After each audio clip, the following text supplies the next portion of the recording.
let us continue about the female reproductive system. So here the third part of the uterus, I told you in the beginning that is the cervix, but physically and physiologically, anatomically it is different in compared to the uterus part. So hence we consider cervix as a different part. So this cervix has a cavity actually. So the cavity of the cervix is known as cervical canal. The cavity of cervix has a cavity. Cavity of cervix is called cervical canal. Right? So, and from the cervix arises another muscular tube structure called the vagina. Here is the vagina part, that red colored part is known as the vagina, and vagina is the organ of copulation which helps in the copulation, right? So in male the organ of copulation is penis, in female the organ of copulation is vagina. Okay, so here the cervix connects with the vagina through an opening, and same the cervix is connected to the uterus with the another opening. So it is a tube-like structure. It has two openings. So first opening which helps the cervix to connect with the uterus, and the second opening is going to help the cervix to connect with the vagina. So let us see this. So this tube with this which opening which helps the cervix to connect with the vagina is known as external orifice, or we can say it is OS. Okay, external OS. So through external OS, cervix connects to the vagina, and one more layer is there, right? One more opening is here. You can see this one more opening is known as internal. It is internal OS or internal orifice, and through that internal orifice, cervix connects to the uterus, right? Okay. So now, so it is a pathway where the ova, when the ova is produced from the ovary, that will be collected by the fimbriae, and from fimbriae to the infundibulum, infundibulum to the ampulla, ampulla to the next part isthmus, then from the isthmus to the uterus part, then from uterus to the cervix and to the vagina, right? So this is the pathway. So every month one primary follicle, it gets matured into an ovum, and it is released out from the female reproductive part in this pathway. And once fertilization takes place in the ampulla region, it is going to be implanted in the uterus. So hence uterus is known as the site for implantation. Site for implantation of embryo, or we can say exact form is blastocyst, because in this stage only it is going to be implanted here, right? Okay. So what does we call birth canal? This is our next content that we have to know. What is called birth canal? So birth canal is a pathway from where the baby, fully formed baby, is going to be expelled out. So this birth canal is nothing but the cervical canal. Just before we explained, right, this cervix part and the vagina. Cervical canal and the vagina forms the birth canal, which means the fully formed embryo is going to come out through this way. So hence we call this part is known as the birth canal. Alright. So up to this, the structure of female reproductive system gets over. Now we will see the external genitalia. We see here this I told you as vulva, right? This external opening, vaginal opening or vulva. So that external genitalia we are going to see now. So external genitalia. What is external genitalia?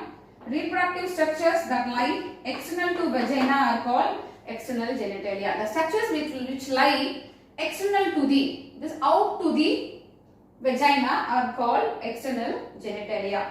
So what are the parts that lie external to the vagina? First one is labia majora, second is labia minora, third is hymen, and fourth is clitoris. So now we will see the structure of vulva. So actually it is a depression of the structure, so that is we call vestibule.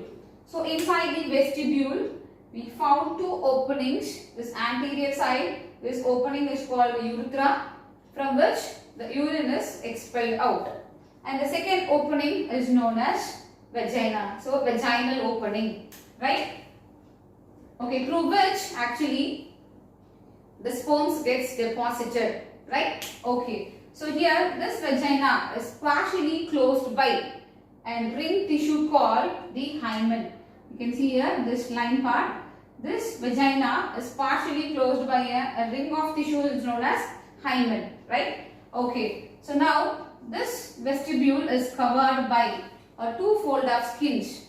So first fold of skin is known as labia minora, that I have marked in red color. This part is known as labia minora, and which has another fold of skin. Second fold of skin is known as labia majora, right? And this part in this vestibule region, anterior to this vestibule region, it has a straight erectile tissue is known as clitoris. It is an erectile tissue. This upper part of this vestibule is known as clitoris, and same in this upper part of this labia minora is like a loose tissue is known as prepuce. This we have seen this prepuce name when we studied about the male reproductive system. The penis, the enlarged part of penis is known as glans penis, which is made of a loose fold of skin called foreskin or prepuce. So it is also homologous to that structure, right? Prepuce. Okay. So now we have seen the structure of vulva. So before to this, about to this is a structure called mons pubis. This mons pubis contains a pubic hair. Contains pubic hair, right? Okay. So now we are going to see about the two glands which are located in this vulva region. First gland is the Bartholin's gland. So Bartholin's glands are located on the left and right side of the vagina, vaginal opening. Left and right side of the vaginal opening. Location is left and on the above the left and right side of vaginal opening. Right? You can see here these are Bartholin glands, and the function of Bartholin glands, they secrete mucus and helps in the lubrication of vagina. Right? Okay. So what is the main function of Bartholin gland? Its secretion helps in the lubrication of vagina. The second gland, Skene's gland. Okay. And these Skene glands located on the anterior wall of the urethra. So now here is a urethra. You can see here this dotted organs are called as Skene's gland, and these glands also helps in lubrication. So mostly these two organs help in lubrication of this vaginal part. Okay. So in the next one here, one more important content that we must know is about women's virginity. So here vagina, we know it is partially closed by a ring of tissue called hymen. We have marked here, this is called hymen. So it can be turned during first coitus. So during the time of first coitus, it can be a turn off. Okay, it can be stretched. But it can be stretched in other conditions also. It can be stretched or it can be torn in some other conditions also, like cycling, or due to sudden fall, due to exercise, vigorous exercises when they do, or when they cycle during the time of cycling, or during the time of horseback riding. In all these times also, this hymen can be torn. It can be stretched or torn due to all these conditions. Hence, hymen cannot be considered as an indicator of women's virginity. Hence, hymen cannot be considered as an indicator of